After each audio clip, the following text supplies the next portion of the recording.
Tinha maravilhosa. Vocês acreditam que no início da minha caminhada cristã eu ouvi um pastor dizendo o seguinte: se eu fosse Deus, não colocaria 1 Coríntios na Bíblia?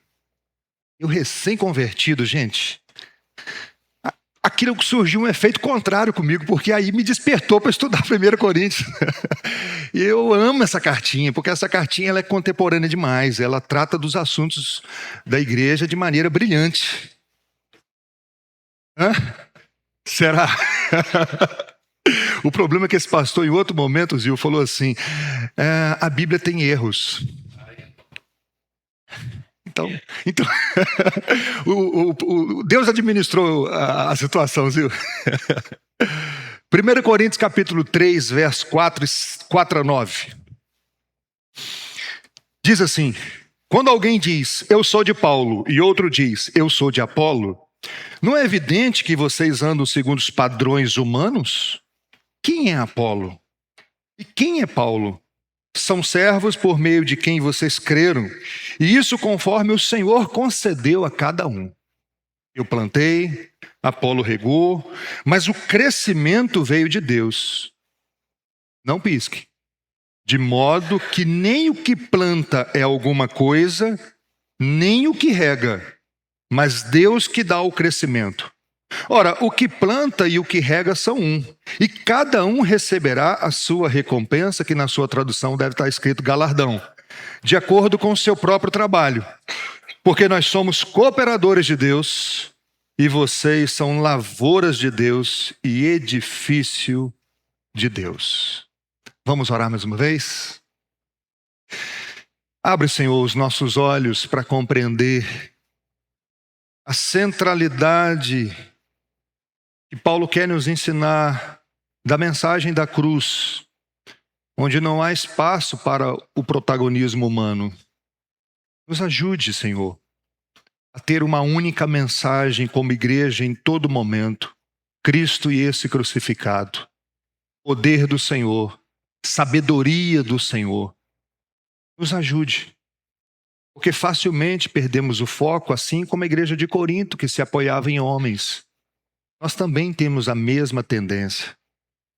Nos ajude a confiar plenamente na obra completa de Cristo. Em nome de Jesus. Amém. Eu tenho trabalhado com vocês sobre a centralidade do Evangelho, onde eu disse na semana passada que não há poder no pregador. A gente precisa ter clareza sobre isso. Um planta, o outro rega, mas quem promove o crescimento é Deus. A mensagem do Evangelho é poderosa. E é por isso que os reformadores falaram com tanta clareza e tanta ênfase sobre só lhe deu glória, somente a Deus toda a glória. Porque quem é Paulo? Quem é Apolo? Tem algum poder na conversão de alguém? O pastor eloquente, o pastor que consegue explicar bem, ele converte alguém?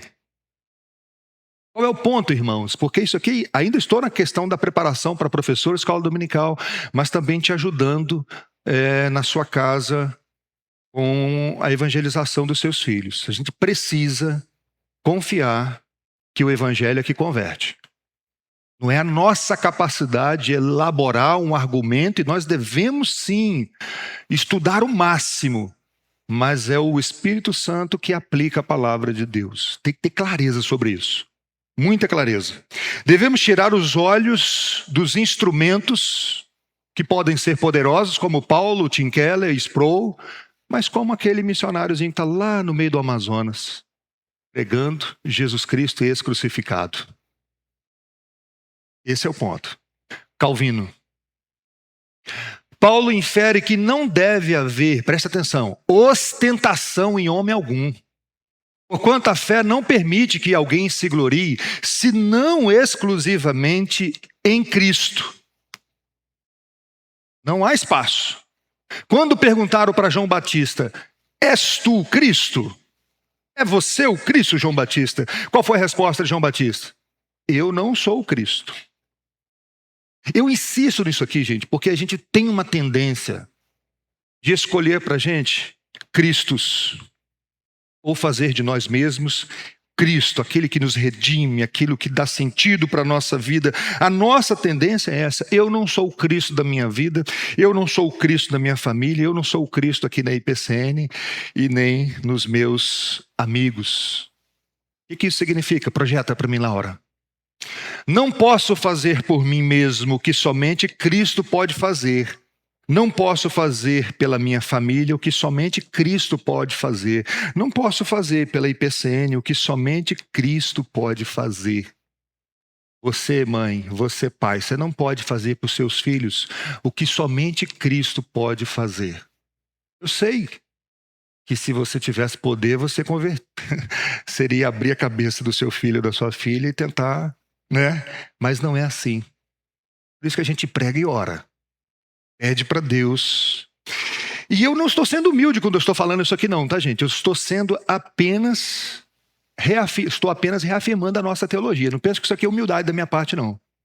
Estou apenas afirmando o que a nossa teologia diz. Tentando ser coerente com a nossa teologia. Tá certo? Nós não temos poder algum. Deus chamou o seu povo para ser instrumento de mudança nas suas mãos redentoras, nas mãos do Jesus Cristo, que é o Redentor. Na semana passada, eu falei de um capítulo da Confissão de Fé, mas eu não projetei. Eu queria aproveitar porque está em harmonia com aquilo que eu estou falando, sobre o batismo e a ceia. Não há poder na pessoa que administra o batismo e nem na ceia. Porque tem no nosso meio evangélico aquela ideia assim: mas eu fui batizado pelo pastor tal, aquele pastor ele é o mais piedoso de todos. Não transmite poder nenhum para você. Olha o que a nossa confissão de fé diz. A graça significada nos sacramentos ou por meio deles, quando devidamente usados, não é conferida por qualquer poder neles existente, nem a eficácia deles, presta atenção, depende da piedade ou intenção de quem os administra, mas da obra do Espírito, da palavra da instituição, o qual, juntamente com o preceito que autoriza o uso deles, contém uma promessa de benefícios aos que dignamente o recebem. Não há poder na piedade do pastor. Tá certo, gente? Isso está claro, gente, na cabeça de vocês? E quando a pessoa que te batizou desviou, não está mais na igreja? Seu batismo é válido, sim ou não? Pode responder. Então tá. Então você entendeu. Foi feito de correto? Em nome do Pai, do Filho e do Espírito Santo? A pregação cumpre os seus objetivos espirituais não por causa das habilidades do pregador, mas por causa do poder da Escritura proclamado. Isso serve para o pastor da igreja, serve para os professores da escola dominical, serve para os pais. O sogro do reverendo Augusto Nicodemos, ele sempre diz: a mensagem sempre é maior que o mensageiro. Olha isso. A mensagem sempre será maior do que o mensageiro. Sempre. Isso não significa que eu estou tendo uma carta branca para ser incoerente, para ser hipócrita. Aliás, todos nós experimentamos algum nível de hipocrisia no nosso cristianismo. Não se assustem que eu estou falando agora.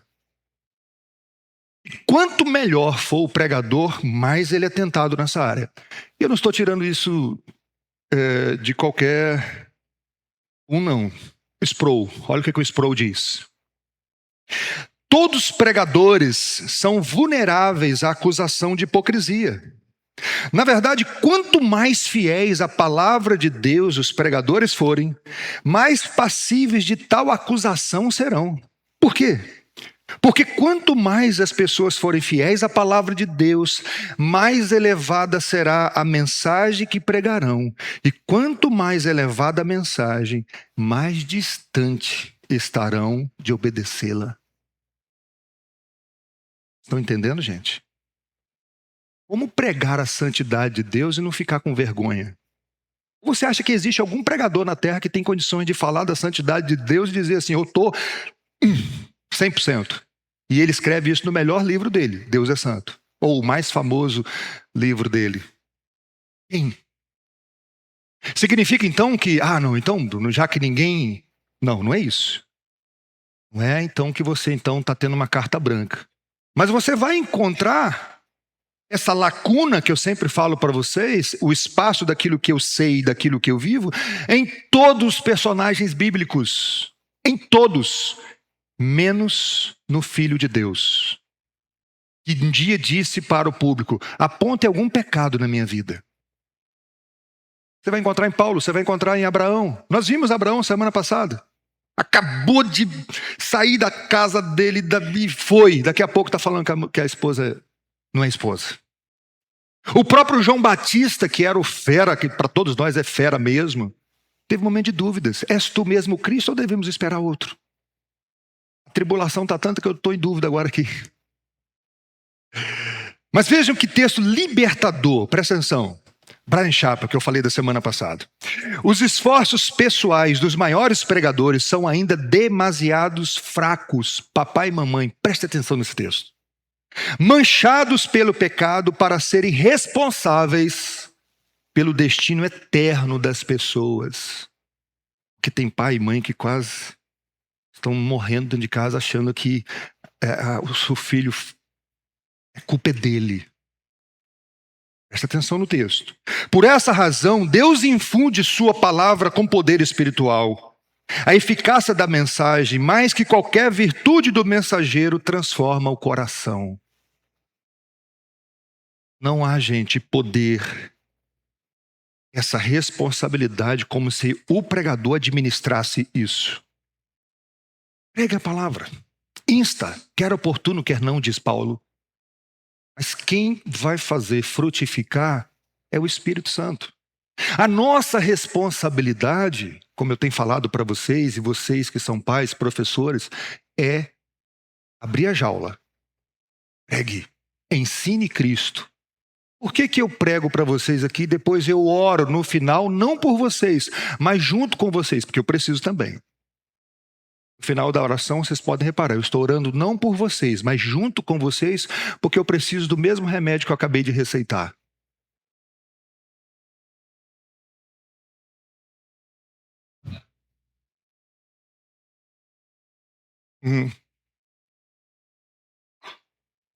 Não é.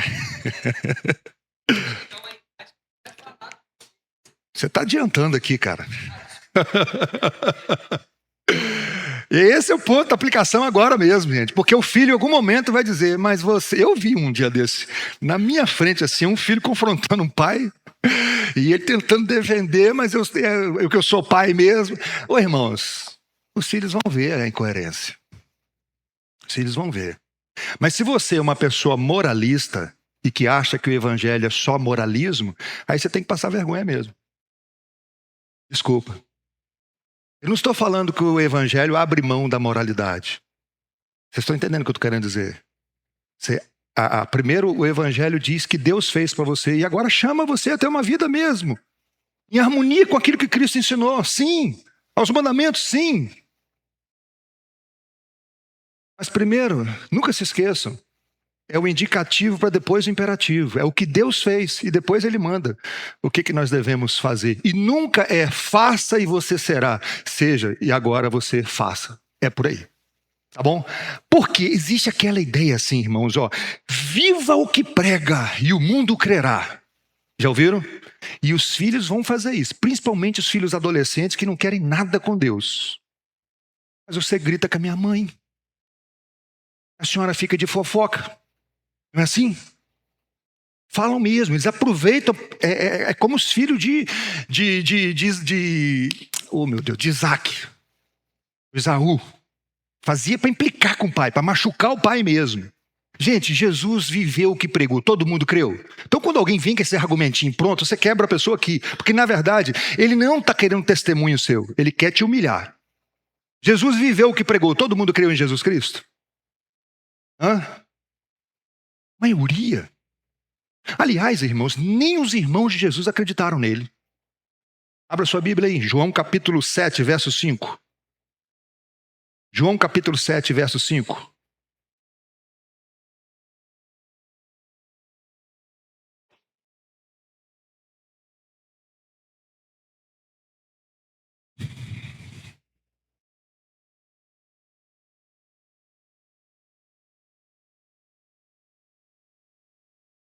Quem pode ler para mim João 7,5? Olha só. Porque nem mesmo seus irmãos creram nele. Outro texto, Marcos 3, 20 e 21.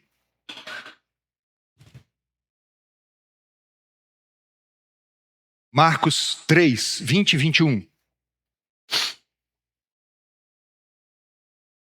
Quem pode ler?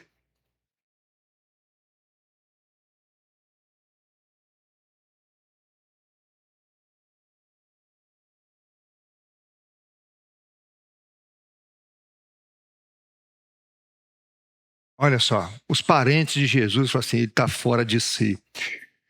Irmãos, isso não significa, eu quero que vocês não me interpretem mal, que a gente não tem que dar um testemunho. Não é isso que eu estou dizendo. Eu só estou dizendo para vocês que esses argumentos que as pessoas usam para desqualificar a gente, não é assim.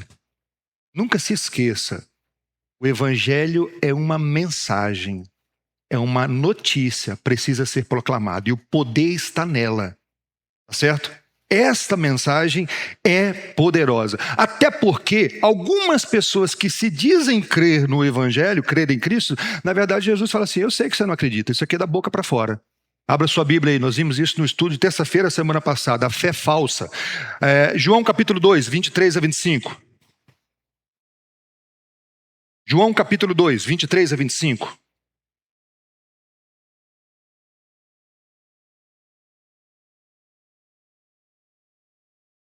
João 2, 23 a 25.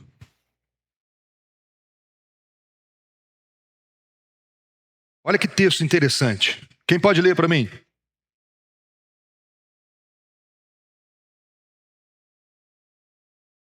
Vamos lá, gente. Quem pode ler?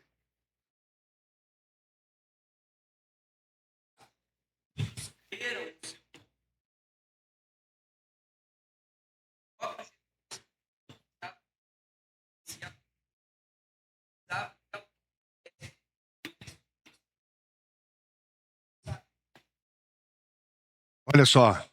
Algumas pessoas falam assim, eu quero Jesus para minha vida. E Jesus falou assim, eu sei que você não quer nada, cara. Eu conheço seu coração. Quantas pessoas tem assim nas igrejas, gente? São os famosos emocionados.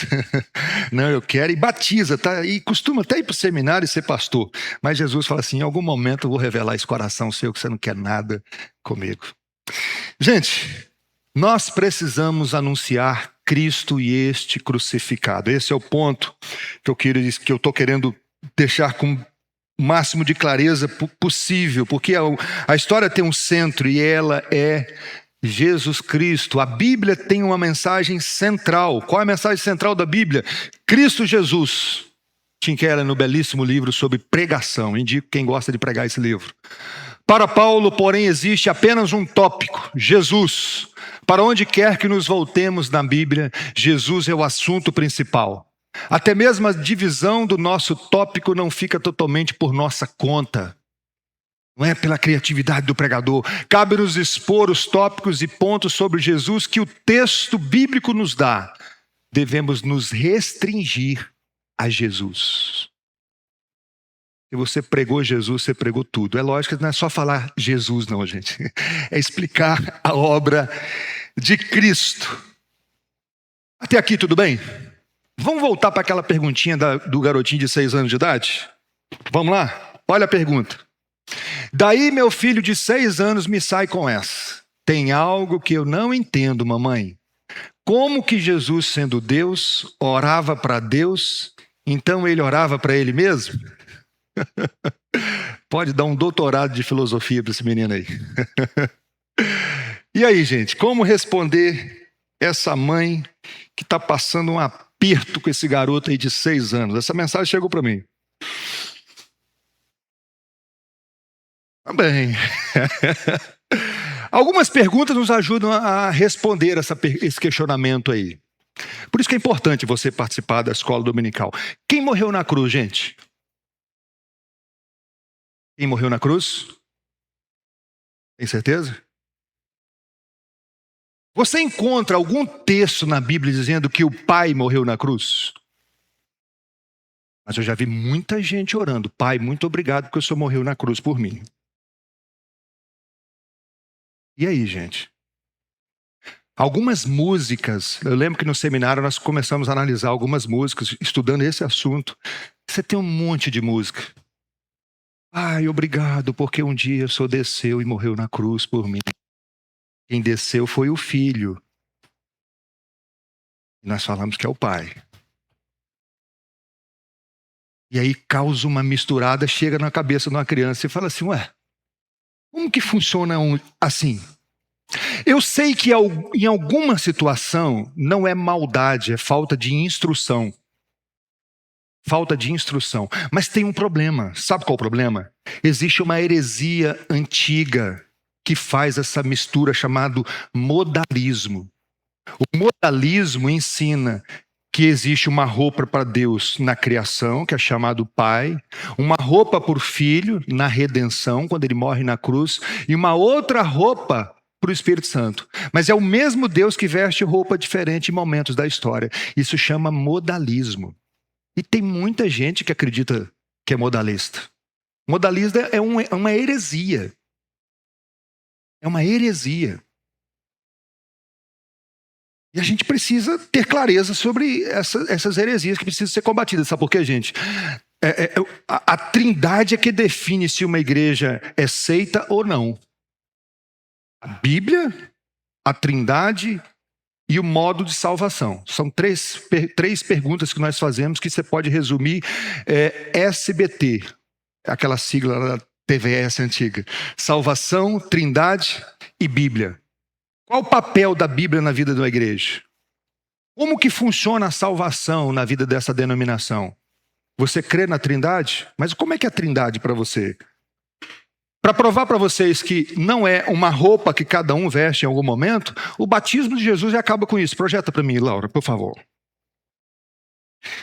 Depois de batizado, Jesus saiu da água e eis que do céu abriram e ele viu o Espírito de Deus descendo como pomba, vindo sobre ele, e eis que uma voz do céu dizia, este é meu filho amado em quem me agrado. As três pessoas da Trindade, agindo no momento único da história.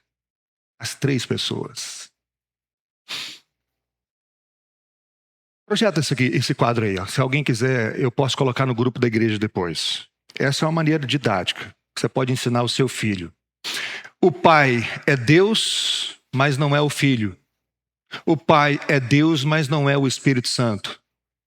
Ok? Mesma essência, mas pessoas diferentes. Você não precisa guardar o que eu vou falar agora, tá? Não se preocupa com isso. Na teologia existe uma explicação. Trindade ontológica, trindade econômica. Econômica significa a ideia do papel de cada pessoa da Trindade. Quem é, como eu falei para vocês, quem é que morreu na cruz? Não foi o Pai, gente. O Pai assistiu o Filho morrer na cruz. O Pai viu. Na verdade, o Pai sacrificou o Filho na cruz. Agora, nós vamos compreender a Trindade de maneira exaustiva? Não. Porque nós somos finitos. O que nós não podemos é misturar essas coisas. É para a gente olhar isso aqui e falar assim, junto com o seu filho, quando ele fala assim, eu não entendo. Eu falo, filho, eu também não consigo compreender isso aqui de maneira exaustiva. Não é para você ter vergonha de falar que não compreende. E ninguém vai compreender. O infinito não cabe no finito. Mas tem coisas, o papel específico, ele não pode ficar misturado na nossa cabeça.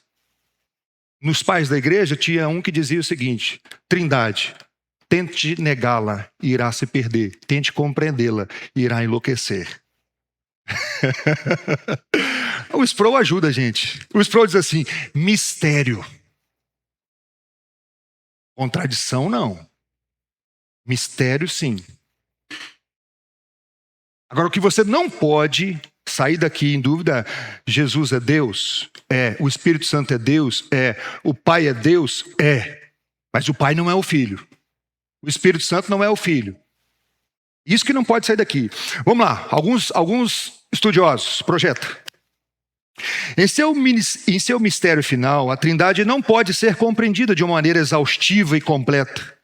Qualquer conhecimento que temos sobre Deus está relacionado com a revelação dada numa situação finita e em condições que têm significado para nós como seres finitos. Isso significa então que é irracional, que quando nós acreditamos é um salto no escuro? Não. É alguém desprovido de raciocínio que acredita? Não, gente. O que a gente precisa é reconhecer que nós temos limitações. Somos limitados. Belíssimo livro do meu professor Jonas Madureira, Inteligência Humilhada. Se você puder, compre esse livro. A razão não é destruída pela revelação bíblica ou divina, mas reconhece os seus limites diante da infinitude de Deus. A fé cristã não exige que abandonemos a lógica. Exige que admitamos que Deus é maior do que a nossa capacidade de compreender-o plenamente. Pegaram? Não joga fora o raciocínio, reconhece as limitações. É você se ajoelhar mesmo.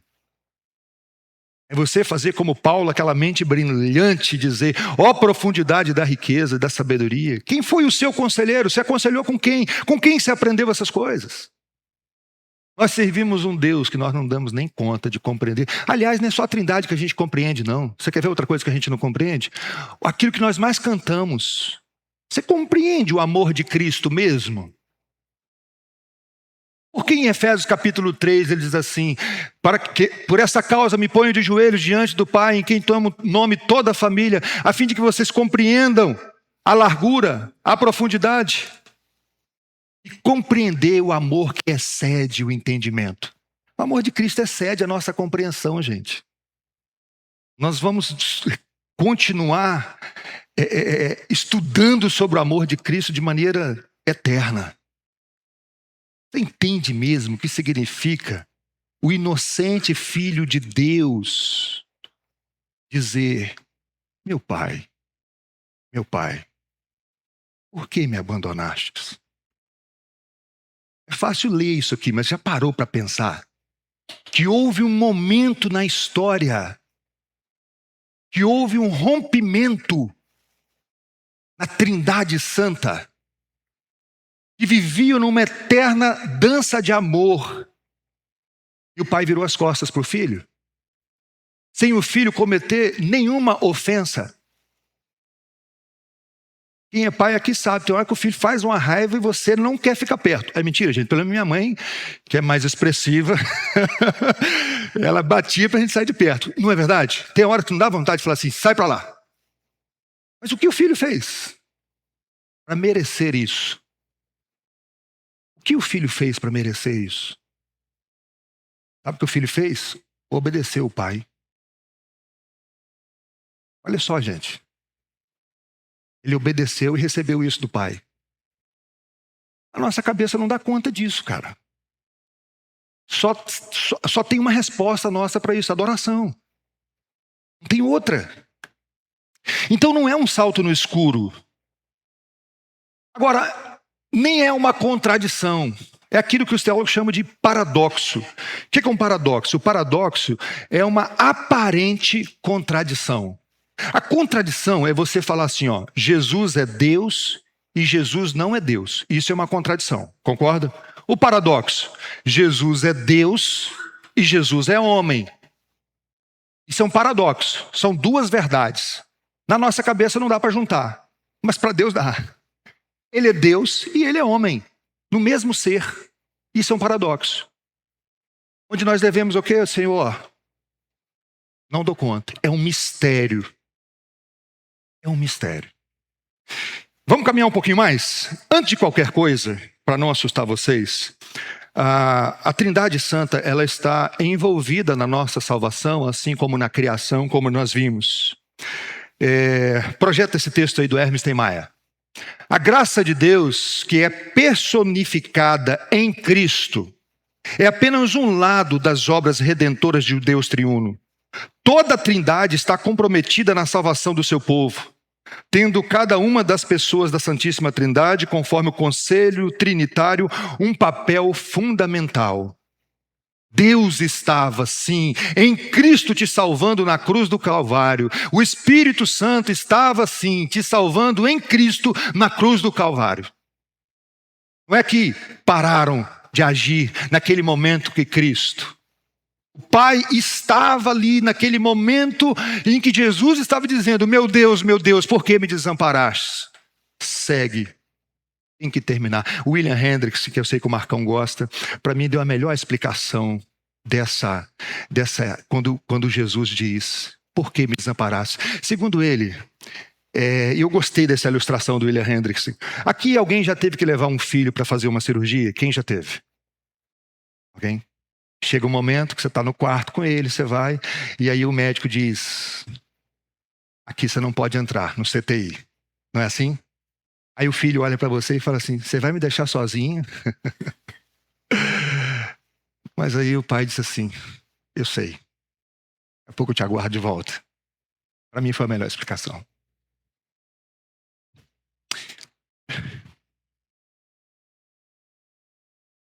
Vamos lá? A obra do Espírito.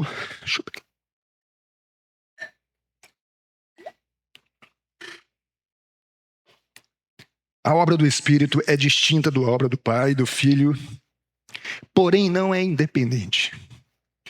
O propósito dessa distinção não é negar que todas as três pessoas da Trindade estão envolvidas no Evangelho, mas explicar a maneira do seu envolvimento distinta uma da outra. Agora, isso aqui agora vai clarear, gente. Olha esse texto aí desse pregador que o Weber Júnior ama, esse autor aí, ó. O Pai não foi encarnado no ventre de Maria, e o Espírito Santo não foi crucificado. Portanto, quando Paulo indica que seu evangelho diz respeito ao Filho, reconhecemos que há um sentido real em que ele fala da obra distinta do Filho e não do Pai ou do Espírito Santo. Quem encarnou? Quem foi parar no ventre de Maria? Foi quem? O Filho. Como Maria ficou grávida? No poder do Espírito. Não é isso que a Bíblia diz? Para vocês terem ideia, é porque a gente não tá, às vezes não está acostumado a lidar com isso. Um texto bíblico, olha que texto bíblico. Gálatas capítulo 1, verso 1. Gálatas 1, 1. Paulo, o apóstolo, não da parte de pessoas, nem por meio de homem algum, mas por Jesus Cristo e por Deus Pai, que o ressuscitou dos mortos. Então não é essa a ideia de que cada hora ele veste uma roupa. Eles estão agindo. Winchester. As três pessoas são distintas umas das outras por seus diferentes relacionamentos entre si. O pai é pai. E aqui eu já ajudo a mãe a responder, ó. O pai é pai porque tem um filho. O filho é filho porque tem um pai. O Espírito é o laço de amor entre eles. A maneira prática de responder para essa mãe é que Jesus, ele orava para o seu pai. Jesus estava falando com o Pai. Nos momentos de oração de Jesus, ele não era uma conversa interna com ele mesmo. Era uma conversa com o Pai dele. Sempre foi assim. Sempre uma conversa com seu Pai. Aqui que entra uma coisa muito mais profunda que se a gente parar para pensar. Oração, irmãos, não é informar para Deus as nossas necessidades, primariamente. Oração é comunhão com o Pai. Por isso, Jesus passava a noite inteira orando. Quando a gente não tem isso em mente, nós chegamos para Deus com uma lista de supermercados, último item, tchau Deus, em nome de Jesus. Mas quando nós encaramos a oração como ela é, como Jesus lidou com ela, nós contamos para ele o nosso dia. Ele já sabe, mas nós contamos para ele outro dia. Jesus, gente, sempre soube da agenda do dia seguinte. Jesus não orava para pedir a Deus assim, o que vai acontecer amanhã? Eu quero colocar meu dia de amanhã. Ele sabia. Sabia de cada passo de Judas. De tal maneira que chega um momento e ele fala assim, Judas, olha, o horário seu já chegou. Pode ir. Quantas vezes ele chegou para os discípulos assim, ainda não chegou a minha hora. Então, confronta essa ideia nossa de orar apenas apresentando para Deus as nossas necessidades. Então, quando o seu filho perguntar, o Jesus orava para ele mesmo? Não, ele falava com o pai dele, com seu pai celestial. Vamos lá um pouquinho mais, para a gente caminhar. Projeta para mim aí, Laura. O Deus triuno não deu as costas a um mundo caído e fadado à destruição. Antes voltou-se para ele com amor e misericórdia. E assim iniciou a longa jornada da redenção, com o propósito de restaurar os perdidos com o seu povo e o mundo como seu reino. Deus Pai, Deus Filho e Deus Espírito. Isso aí ficou bem escuro, não tem... Qualquer coisa eu coloco depois lá.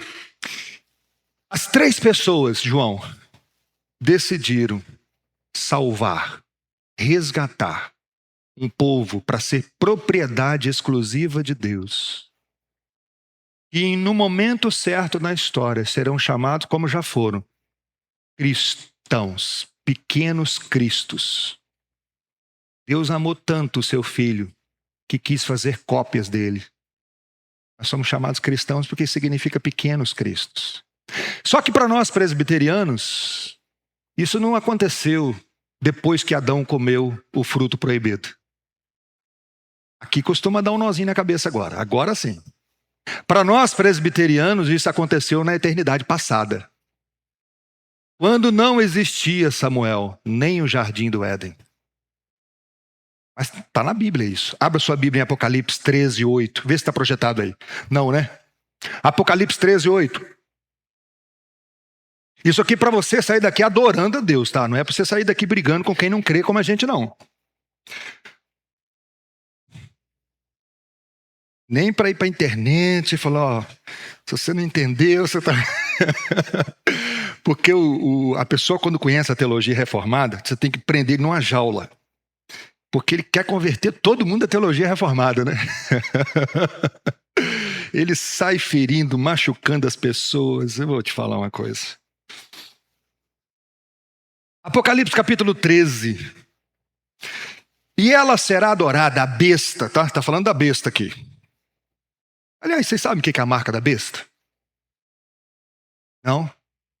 O que a marca da besta é nas mãos e na testa?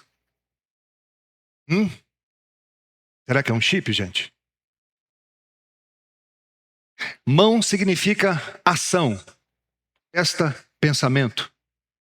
Certo? Uma mente corrupta pratica corrupção. Porque na grande tribulação, ou nos momentos que a besta já está marcando, mas haverá um momento que isso ficará mais claro, só quem ganha dinheiro, só quem fica rico são os abestados. Desculpa aqui, os abestados é aqueles que... Fala, Marcão.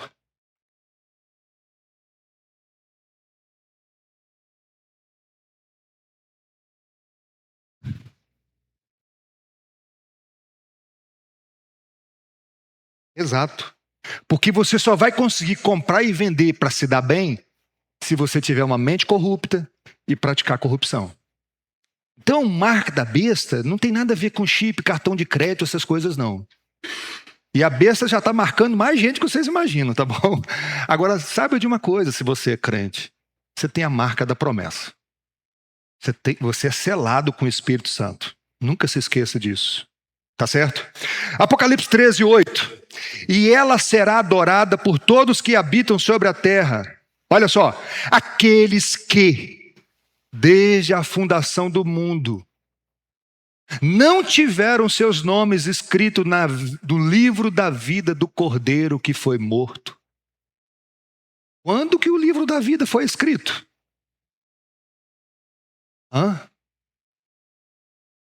Antes da fundação do mundo.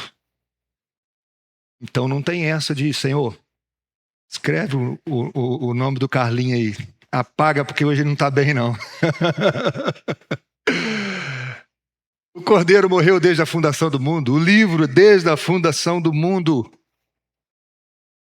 É para você sair daqui e falar assim: Senhor, isso é demais mesmo. O Senhor ainda me deixou fazer muita besteira. Tolerou minhas besteiras ainda, hein? Paulo, gente, eu só lembro de Paulo. Eu fico imaginando como é que a cabeça daquele homem deve ter ficado muito chocado. Porque ninguém falou mais de soberania do que ele. E ele tem matado tanta gente. Aqui, aproveito para dizer o seguinte: existe a possibilidade do espinho na carne ser lembranças da vida passada. Porque Paulo, em vários momentos, chegava numa casa de discípulo de Jesus e falava: você nega Jesus ou eu te mato. E a pessoa não negava. Aí depois o Senhor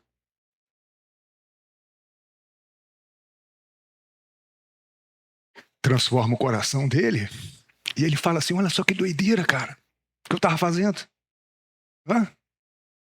O amor de Deus, Cristo toca no mais profundo do ser dele. Ele fala: rapaz, que ignorância. Ele chega a dizer o seguinte: eu era uma besta selvagem.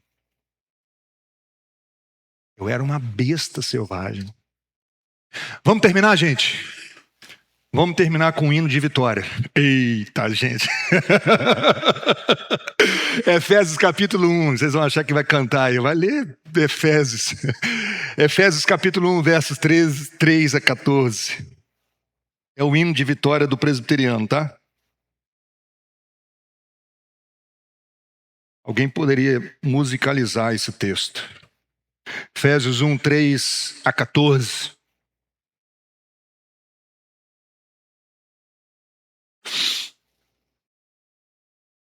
Bendito seja Deus e Pai de nosso Senhor Jesus Cristo, que nos abençoou com todas as bênçãos espirituais. Onde, Paulo?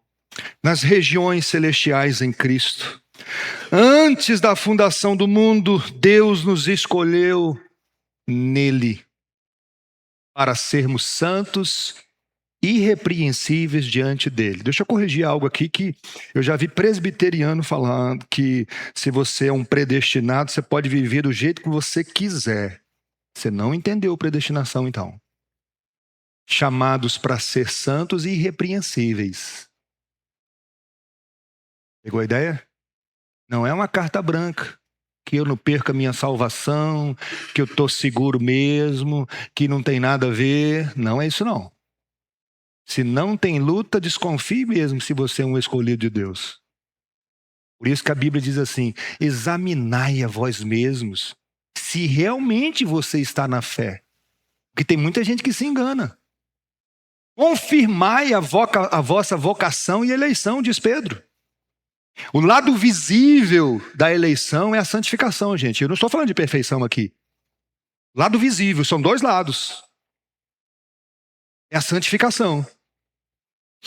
E em amor nos predestinou para Ele, para sermos adotados como seus filhos, por meio de Jesus Cristo, segundo o propósito, ou na outra versão, beneplácito de sua vontade, para louvor da glória de sua graça, que Ele nos concedeu gratuitamente no amado. Nele temos a redenção pelo seu sangue, a remissão dos pecados, segundo a riqueza da sua graça, que Deus derramou abundantemente sobre nós em toda sabedoria e entendimento. Ele nos revelou o mistério da sua vontade, segundo o seu propósito, que Ele apresentou em Cristo, de fazer convergir nele, na dispensação da plenitude dos tempos. Olha isso aqui, gente. Todas as coisas, tanto as do céu como as da terra. Em Cristo também feitos herança, predestinados segundo o propósito daquele que faz todas as coisas conforme o conselho da sua vontade, a fim de sermos, para quê, Paulo? Para o louvor da sua glória. Nós que de antemão esperamos em Cristo. Nele também vocês, depois que ouviram a palavra da verdade, o evangelho da salvação, tendo também nele crido, receberam o selo do Espírito Santo da promessa. O Espírito é o penhor da nossa herança até o resgate de sua propriedade em louvor da sua glória. Você sabe o que é penhor? Alguém aqui sabe? Na cultura garantia. Na cultura rural, você tinha uma roça de milho ou de outra coisa. E aí você ia vender na feira. E que você levava? Uma amostra. A minha roça de milho, a qualidade é essa aqui. O cara comprava a roça de milho sua apenas com aquela amostra. O Espírito Santo, gente, é a amostra do novo céu e da nova terra. E ele habita na igreja. Ele sela o povo de Deus. É por isso que a Bíblia vai dizer que sem o Espírito ninguém adora a Deus. Você só adora porque o céu desce sobre a sua vida, cidadão. Deus, na pessoa do Espírito, colocou o céu dentro de você. Para você sentir o gozo do céu, já nesse mundo caído. Aleluia, minha irmã, pode falar. Sem problema. Vocês estão entendendo a profundidade disso? O céu já é uma amostra para nós, na pessoa do Espírito Santo. O céu já é uma amostra para nós. Vamos orar, gente.